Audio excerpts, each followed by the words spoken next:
সাভারের বনগাঁ ইউনিয়নে অভিযান চালিয়ে ৫০ লাখ টাকার জাল নোট এবং ১২টি টাকা তৈরির মেশিন উদ্ধার করেছে পুলিশ।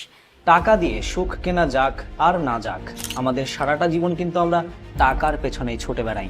ব্যাংক লোনের পাল্লায় পড়ে তিলে তিলে শেষ করে দেয় নিজেদের। ছোট থেকে এত পড়াশোনা, পরীক্ষা, ঘুম ঘুম চোখে স্কুলে যাওয়া, আর রাত জেগে চেয়ার টেবিলের বইয়ের পাতা চাবানোর উদ্দেশ্য ভালো চাকরি পাওয়া।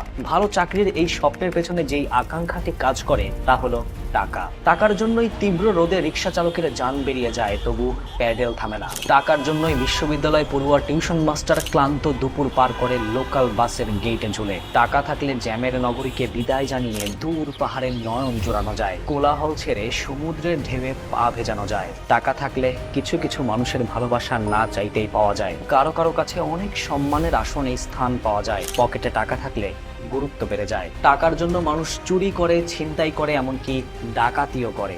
এই টাকার জন্যই একজন মানুষ আরেকজন মানুষকে হত্যা পর্যন্ত করে।